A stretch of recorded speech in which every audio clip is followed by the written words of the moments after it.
Ini masa kita kena ada realiti yang cakap. Assalamualaikum. Masalah dia, kita tak takut. Yang kita takut, kita ni jadi budak tunggangan.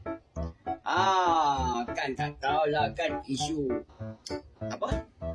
Isu perang lah ni, kan? Walaupun kapal tak gaduh kena bayar tol, kan? Minyak sampai mahal juga, 2 kali ganda. Walaupun negara-negara yang duduk jadi jiran kita tak ada minyak, negara mereka paling rendah minyak diesel, separuh daripada negara kita tetap naik 2 kali ganda pada mereka juga. Ni siapa yang duk tunggang semua ni? Kan? Pilihan raya dekat dah Tuan Haji.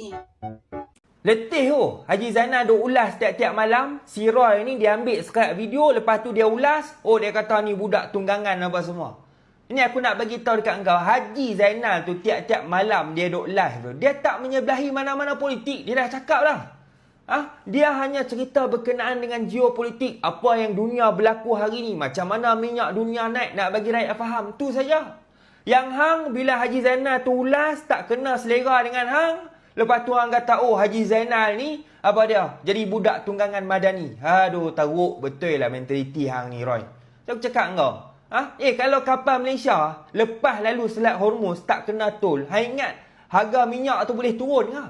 Harga minyak ni tetap mahal. Sebab dia ikut harga pasaran dunia. Roy duk petikai. Oh, kenapa negara jiran ni harga diesel dia orang ni lebih murah berbanding dengan harga diesel dekat Malaysia ni? Hang tak tengok pula harga petrol dekat negara jiran hari ni berapa?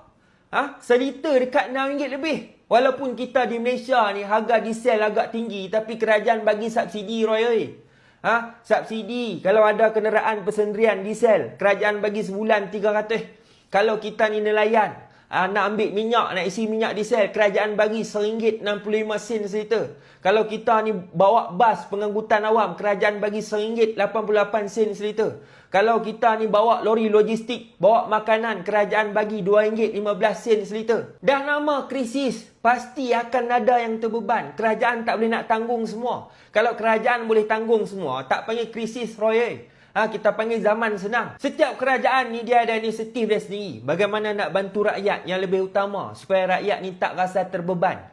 Kalau di Thailand banyak guna kenderaan diesel, kerajaan sana bagi subsidi diesel. Lebihkan diesel, kurangkan harga minyak diesel. Kalau di Malaysia ni banyak guna kenderaan petrol, jadi kerajaan Malaysia ni bagi subsidi petrol. Macam itulah jalannya. Di Thailand ni harga diesel ni nak naik dah ni. Besok harga dah start naik dah harga diesel di Thailand.